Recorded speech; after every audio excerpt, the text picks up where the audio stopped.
Hello दोस्तों, क्या हाल है। कार्यालय जिला कलेक्टर छिंदवाड़ा में एक नई वैकेंसी आई है जिसके बारे में आज हम बात करने वाले हैं। तो यहाँ पर आपको देखना है मध्य प्रदेश शासन राजस्व विभाग के द्वारा लोक सेवा प्रबंधन के प्रभावी क्रियान्वयन के लिए पदों पर कार्यालय सहायक सह डाटा एंट्री ऑपरेटर के रूप में स्वीकृति मिल गई है। तो यहाँ पर देखेंगे आपके सामने पद भी देखने को मिल जाएगा। यह वैकेंसी संविदा के आधार पर निर्धारित की गई है। शर्तें क्या रहेगी वो जान लीजिए। सबसे पहले देखेंगे पद के बारे में। कार्यालय सहायक डाटा एंट्री ऑपरेटर का आपका पद रहेगा। 19,500 आपकी कुल सैलरी रहेगी। यहाँ पर देखेंगे ये पद भी आपके सामने दिया गया है। ये आपकी जो है पोस्ट का नाम यहाँ पर दिया गया है और इस टेबल में आप देख सकते हैं कि यहाँ पर किस किस को कितनी कितनी इसमें वैकेंसियां हैं। चलिए शैक्षणिक की बात कर लेते हैं। तकनीकी अर्हता क्या रहनी चाहिए। कार्यालय और कार्यालयीन कार्यों को हिंदी और अंग्रेजी टंकन की क्षमता रहनी चाहिए। डाटा फीडिंग का कार्य की जानकारी आपको होनी चाहिए। सिर्फ जानकारी, दस्तावेजों की स्कैनिंग की जानकारी होनी चाहिए। ये सब मैं आपको बाद में दिखाऊंगा। एमएस ऑफिस और डाटा सॉफ्टवेयर के लिए आपको कार्य करने का 3 साल का अनुभव अगर हो तो और अच्छा रहेगा। शैक्षणिक योग्यता में सिर्फ 12वीं पास मांगा गया है। न्यूनतम शैक्षणिक योग्यता की बात करें और इसमें अगर आपके पास सीपीसीटी है तो सीपीसीटी रहने पर आपको कोई भी दूसरी क्वालिफिकेशन देने की जरूरत नहीं होगी। चलिए यहाँ पर देखें, उम्मीदवार मध्य प्रदेश का निवासी होना चाहिए। अब बात करते हैं आयु की। 1/1/2024 को गणना की जाएगी। 18 से 40 वर्ष तक की इसमें समय सीमा रखी गई है, उम्र रखी गई है। अगर आप किसी भी मंडल या सोसाइटी संस्था या किसी भी जगह से कार्यरत है तो आपको 5% की छूट अलग से दी जाएगी। ST SC OBC reserve category में अगर आते हैं तो 5 वर्ष की आपको अलग से और इसमें भी छूट दी जाएगी, मतलब 45 वर्ष तक का आप फॉर्म भर पाएंगे। चलिए इसके बाद में यहाँ पर आगे की जानकारी समझ लेते हैं। फॉर्म कैसे भरेंगे। सबसे पहले देखेंगे आपके पास आईडी पासवर्ड होगा तो आप यहाँ पर लॉगिन कर लीजिएगा। लॉगिन अगर नहीं कर पा रहे हैं, मतलब आपके पास आईडी पासवर्ड नहीं है, तो आपको सिंपली करना क्या रहेगा। नीचे एक आपके सामने एक ऑप्शन दिया गया क्रिएट एन अकाउंट। इस वाले ऑप्शन के ऊपर आपको इस लिंक के ऊपर क्लिक करना है। जैसे आप क्लिक करते हैं तो आपके सामने कुछ इस प्रकार की जानकारी ओपन हो जाएगी। चलिए यहाँ पर आपको सारी जानकारी फिल करना होगा। जैसे आपकी जो पर्सनल जानकारी है, प्रोफाइल की रजिस्ट्रेशन करना होगा। चलिए आपकी जो पर्सनल जानकारी है वो किस प्रकार से फिल करेंगे। सबसे पहले आपका नाम यहाँ पर इंटर करना होगा, आपका सरनेम यहाँ पर इंटर करना होगा, यहाँ पर आपके फादर का नाम इंटर करना होगा, यहाँ पर आपका मदर का नाम इंटर करना होगा। इसके बाद में जन्म तारीख आपकी जो मार्कशीट के अनुसार ही आपको डालना रहेगा। मेल फीमेल जो भी जेंडर है उसे सेलेक्ट करना होगा। यहाँ पर देखेंगे सारी जानकारी जो भी फिल करें वो 10th की मार्कशीट के अकॉर्डिंग होना चाहिए। कैटेगरी क्या है, इनमें से जो भी आपकी कैटेगरी बनती है उसे आपको सेलेक्ट कर लेना है। इसके बाद में यहाँ पर देखेंगे आपका मोबाइल नंबर कंपलसरी है। मोबाइल नंबर यहाँ पर डालेंगे और यहाँ पर आपका जो जीमेल आईडी है वो यहाँ पर एंटर कर देंगे। चलिए इसके बाद में थोड़ा सा नीचे आएंगे तो आपके सामने यहाँ पर आपको आईडी बनाना होगा, लॉगिन आईडी। अब दोस्तों आपकी लॉगिन आईडी बनाने के लिए आपका आधार कार्ड या फिर मोबाइल नंबर को आप यहाँ पर लॉगिन आईडी में बना सकते हैं। पासवर्ड की बात करें तो दोनों जगह आपको पासवर्ड इंटर करना रहेगा। अब पासवर्ड बनाना कैसा रहेगा वो समझ लीजिएगा। आपका नाम @ लगा के 1 2 3 इस प्रकार से आप अपना पासवर्ड को यहाँ पर जनरेट कर पाएंगे।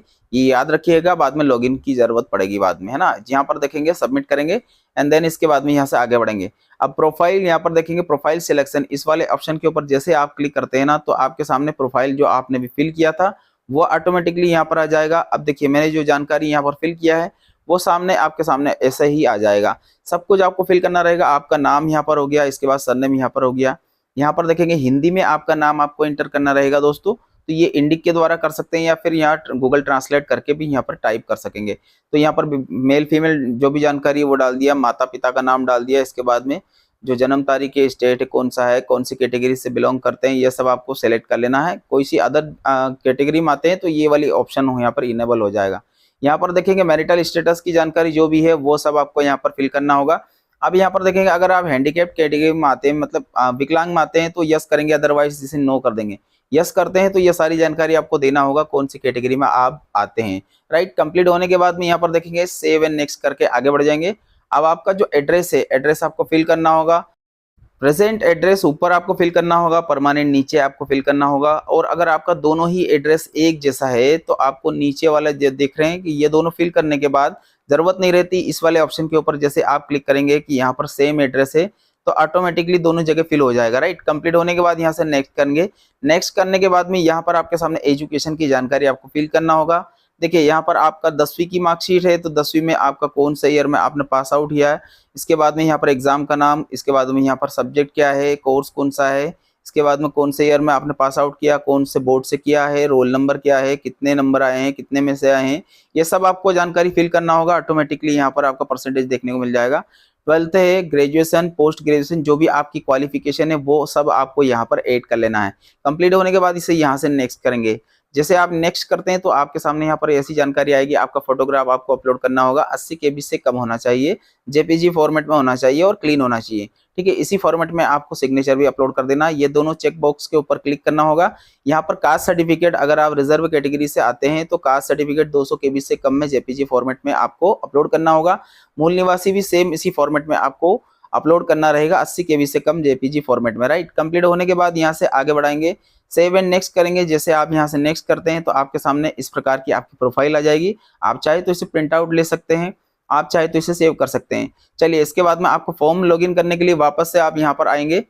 अब वापस से आपका जो मेन होम पेज है उस होम पेज के ऊपर वापस से आना होगा। यहाँ पर देखेंगे कि जिस पोस्ट के लिए आपको अप्लाई करना है उस पोस्ट के ऊपर क्लिक करना होगा।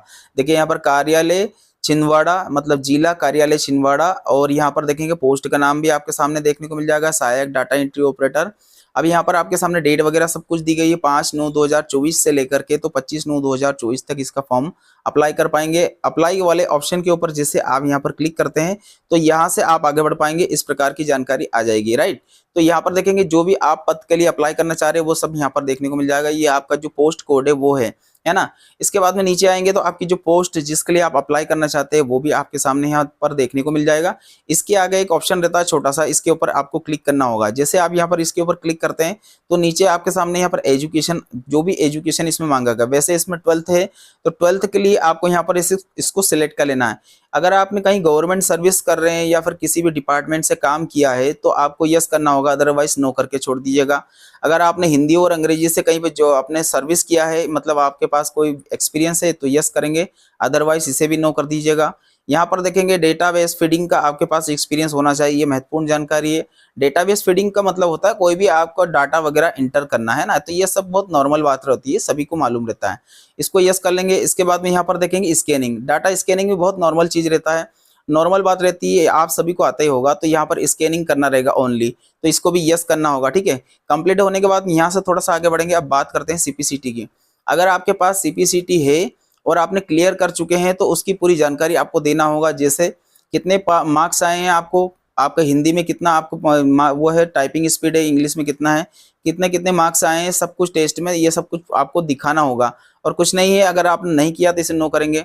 एक्सपीरियंस की बात करें तो एक्सपीरियंस में आपका गवर्नमेंट, प्राइवेट या फिर सेमी गवर्नमेंट, इनमें से जो भी आपने कोई जॉब किया हो तो यहाँ पर देखेंगे सब कुछ देखना होगा। डेजिग्नेशन क्या है, वर्क क्या है, कब से कब तक आपने जॉब किया, और यहाँ पर उसे ऐड कर लेंगे, राइट। यहाँ पर बैंक की डिटेल आपको शेयर करना रहेगा। बैंक में जैसे अकाउंट नंबर, ब्रांच कौन सा है, ब्रांच का नाम, आपका नाम यहाँ पर बैंक में जो पासबुक में लिखा है इसके अनुसार डालना होगा। आईएफएससी कोड डालेंगे। यहाँ पर देखेंगे 10th की मार्कशीट आपको अपलोड करना होगा, डॉक्यूमेंट अटैचमेंट की बात है।